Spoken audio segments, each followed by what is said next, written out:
Chit-Chat-Cadillac. Chit-Chat-Cadillac. It's Ruse Chit-Chat-Cadillac. Love it so much you're winding back. It's Ruse Chit-Chat-Cadillac. They're doing some improv and having a chat. It's Ruse Chit-Chat-Cadillac. Yes, and it's starting right now. Hey kids, it's me, Krusty the Clown, bringing to you today Ruse Chit-Chat-Cadillac Improv Podcast. Oh, improv. Oh, I've got to fire my agent. Take it away, Rue. Yay!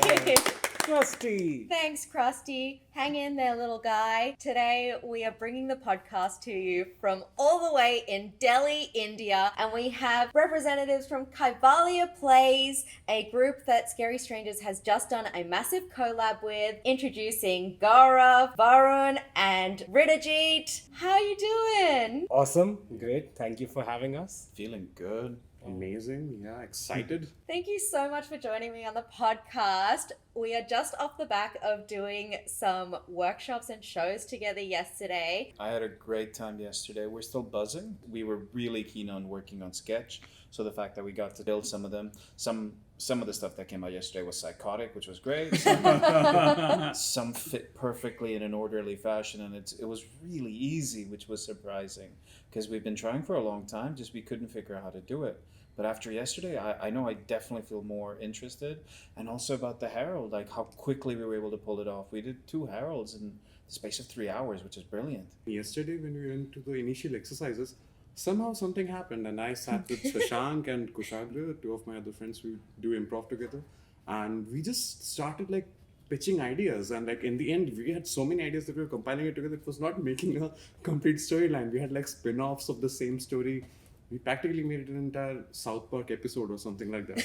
It was very easy and relaxing, and like now we have like an idea, okay, so we have to go through these steps to just become comfortable in the idea of able to think and like be calm about it. So that was amazing. Yeah, that was like a very relieving process. Yeah, I think it was really fantastic to have you guys. Improv as an art form is still at a nascent stage in India, and I think it's really wonderful that by collaborating with you, we're able to bring a different flavor, a flavor that's perhaps, not easily accessible, thinking of flavors in India. But but the fact that you were here, that you got to work with, I think, about 20 or so improvisers from different, backgrounds, I think it was beautiful.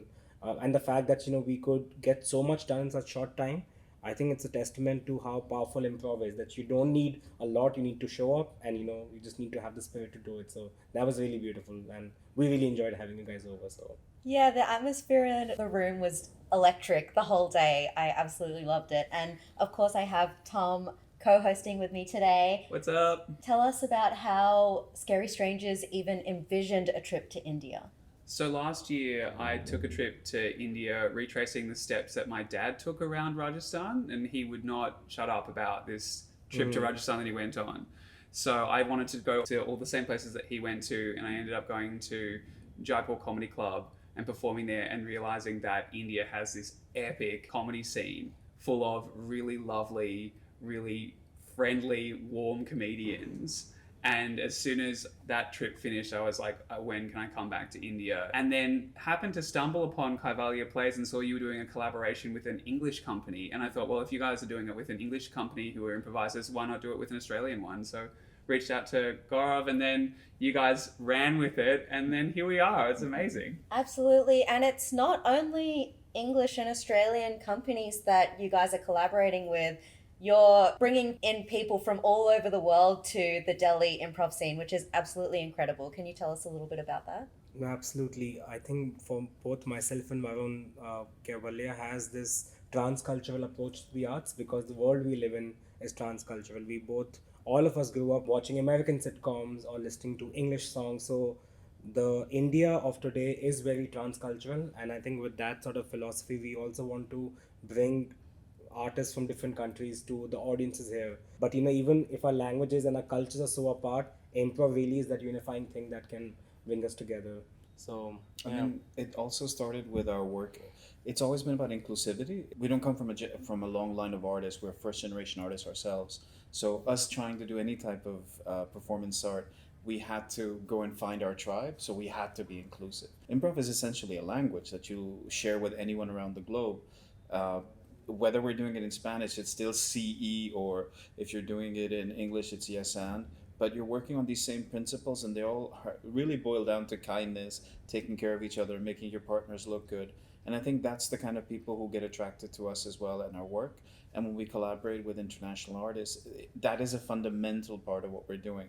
Even beyond collaborating together, it's the attitude which we speak to each other. So, like you said, when you came and said, hey, we're interested in coming to Delhi, our first response was, yes, and when should we do it?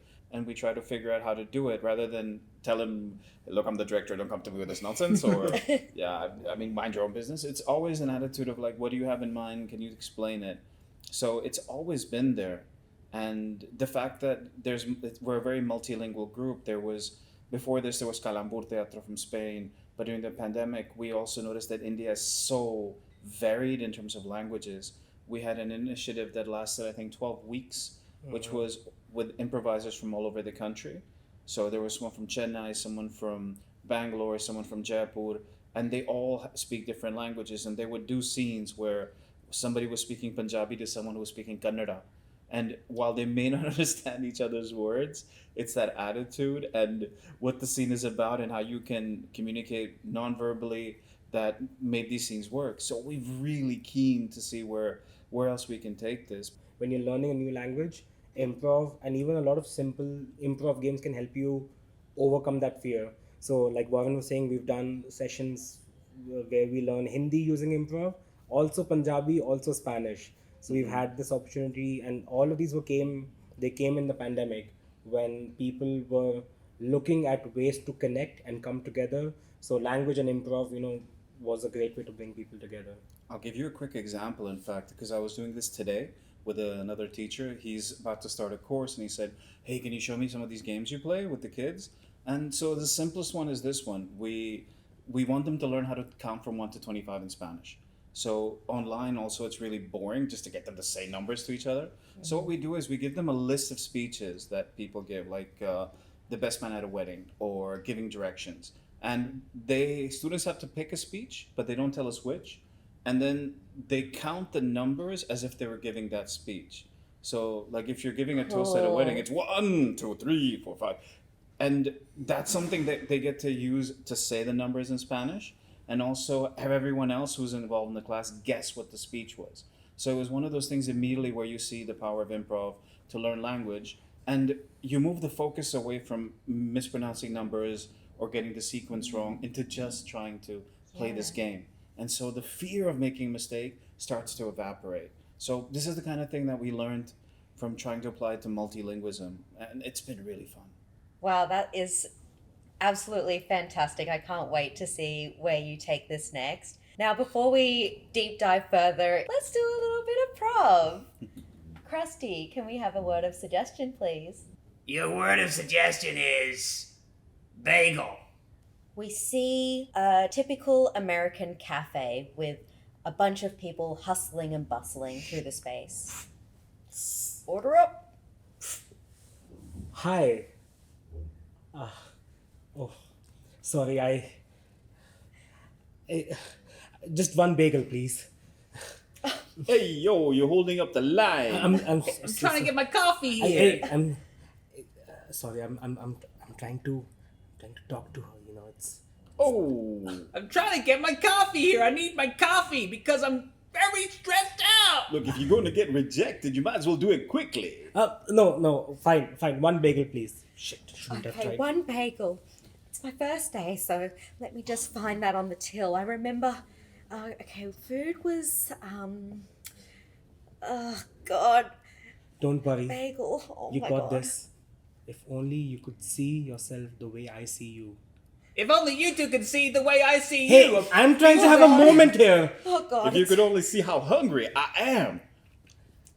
You know what? Don't listen to these people. It's getting very stressful. I believe in you, and I believe in that bagel. Oh my God. Hey y'all, what's happening? What's holding the line here? What's wrong? We're waiting for Loverboy to finish his order. Oh my God, man! Just finish this up. I'm hungry, man. Okay, I found it. Bagels? Oh my god, there's like 40 bagels on this menu. Jesus Christ. It's the one that leads you to my heart. Oh! Oh man, that's love. Hey man, come on, back me up. I mean, I'm trying to be emotional and in touch with my emotions. Yo, here. I thought that was a good line. Bada bing! You guys are making me sick. This is lame. I know just the one. Bagel schmear. Coming right up. Hey, you should put a schmear on his bagel. Yeah, I think that's a bro. good sign. I think I just vomited in my mouth a bit, though. That one's on the house. Thanks for believing in me.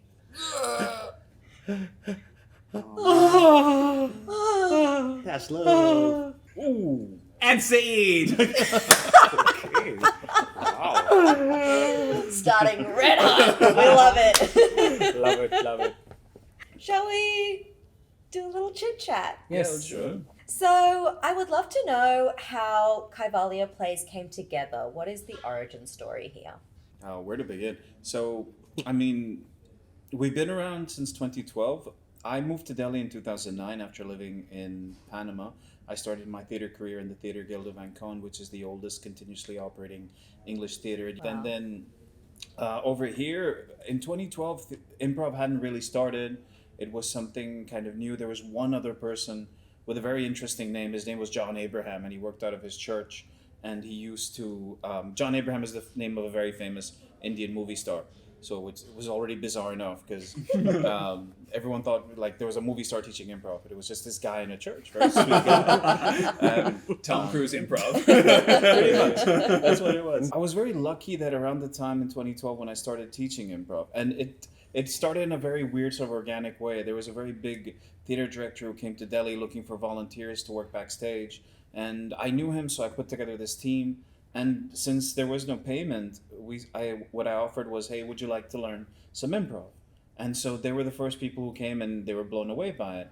And slowly what happened was that group kind of kept spreading the word that there was some kind of new thing happening. And again, this is in a Delhi where there was no place to rehearse. We would find any place until they would kick us out, and we would just go there and play improv games. And at the really odd thing, and it's hard to explain, but the most successful movie right now in the history of India is a movie called S2E3 Part 2, and one of the lead actors was one of our improvisers. Cool. So the most bizarre thing, but no one really knows of this.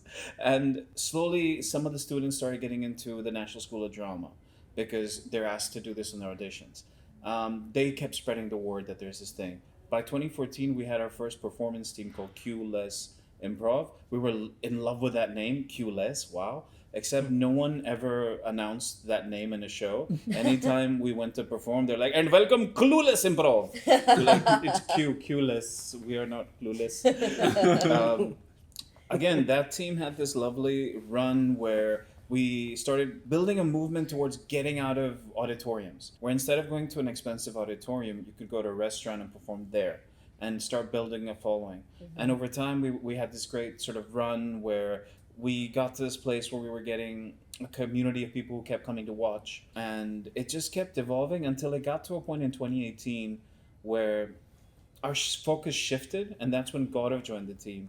The Germans gave us this grant to celebrate 100 years of Bertolt Brecht, and we proposed a play where we would explore the mental health benefits of playing improv games.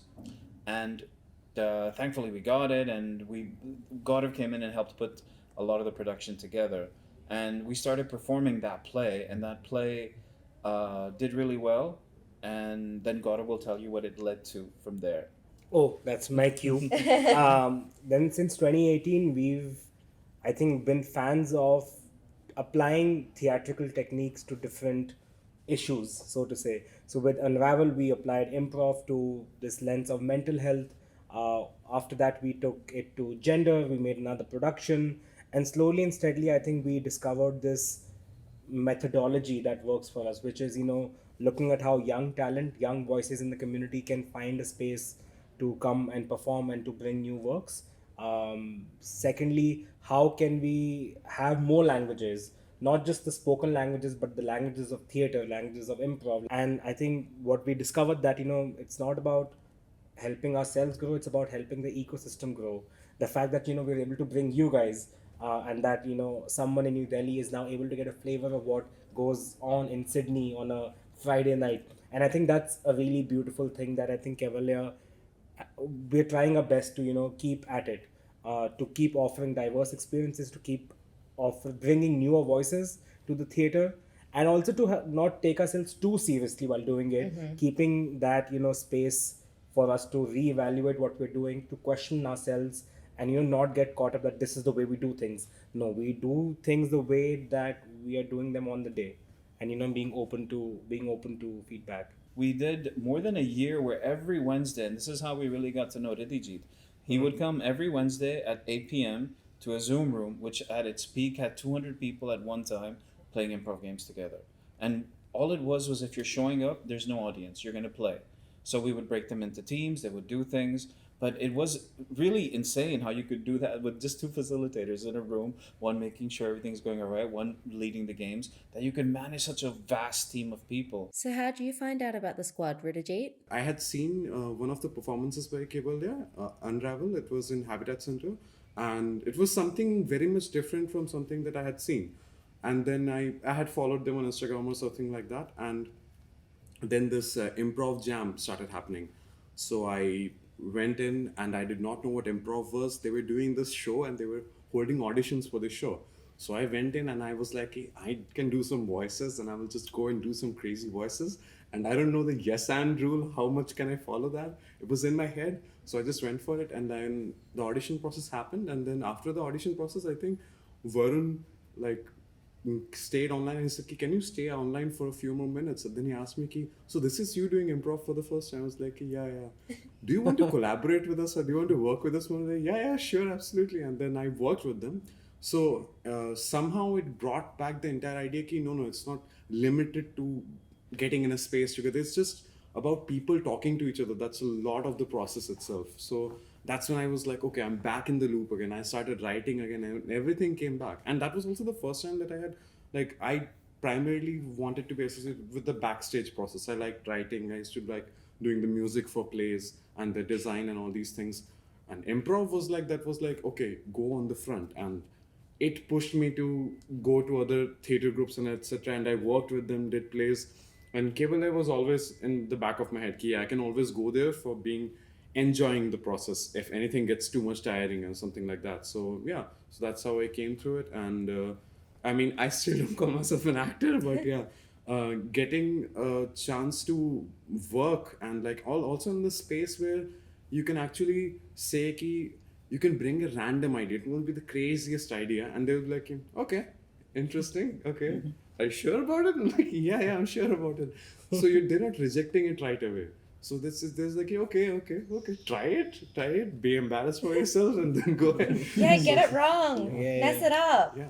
You've hit on something that I think is such a fundamental difference in improv practice, is that it's all about opening up ideas. And there's just so many, the more you do it, the more those pathways open up. And it's like this never ending maze that you can just keep exploring all of these different corners and crevices and then jump into here and be like, ooh, okay, now that I've learned that and I'm comfortable in that space, how can I now go over here and find something completely new to play in? Whereas I feel like even with a lot of performance training, it can be very close-minded. They're very these are the rules, this is the Shakespeare, these are the legends, and it's almost as if the growth of theatre had an expiration date, and now we just keep referring to all of those moments that happened in the past, when there's so many great minds that have emerged since then.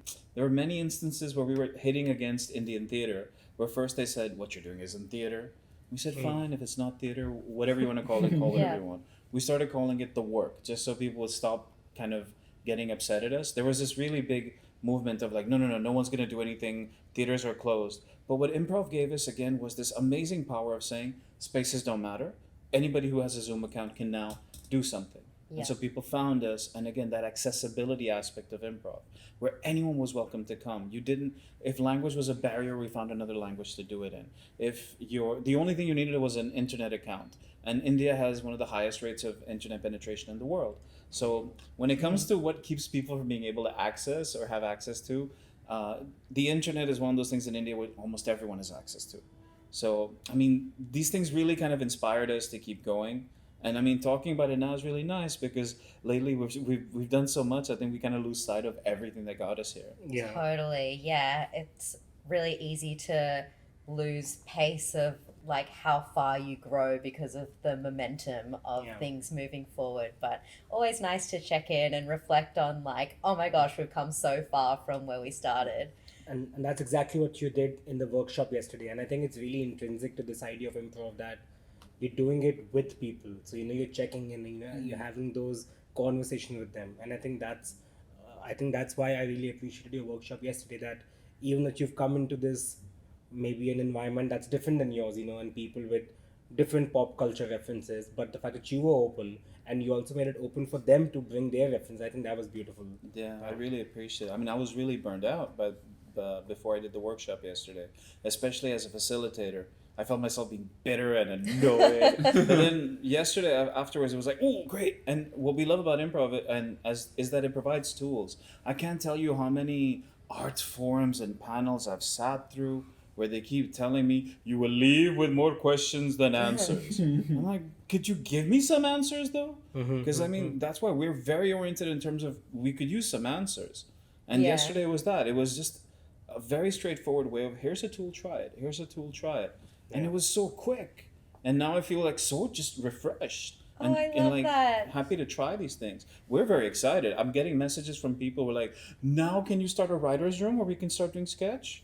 Oh, yes. The sketches that we came up with were just so fun, and it was really just a taste of that process. So if we sat in it a little bit longer, oh my gosh, we could put on a really great show together. But on the improv side of things, I do feel like a lot of people don't know what improv is. They haven't heard of it yet, but we're really at the forefront of something like quite revolutionary in terms of how people connect with each other, how people communicate with each other, all of those beautiful positive emotions that we're losing in a lot of the areas of our societies. And that's a very relatable experience no matter where you come from.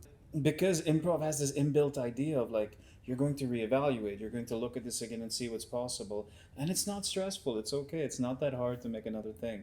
That it really gave us the tools to kind of cope with those changes as well. To keep changing, to keep reevaluating, because everything works until it just doesn't work anymore. Everything has a limit, and when you find that limit, hey, it shouldn't be like a painful experience to have to try something new or change it.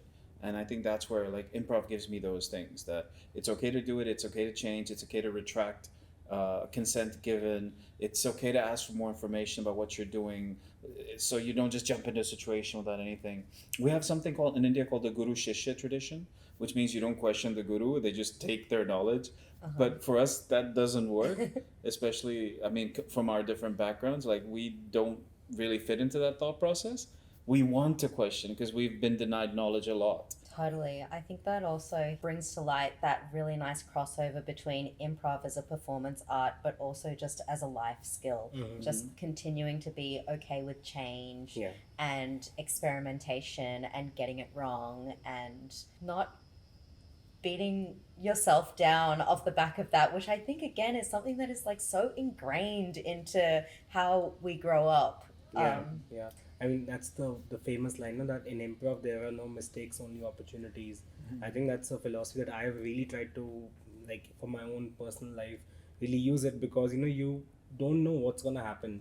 You only have control over so many things. So what you can control is your response or your reaction to what's happened. And I think that's improv, that some things happen and how you choose to respond, that's the whole game. So, Totally.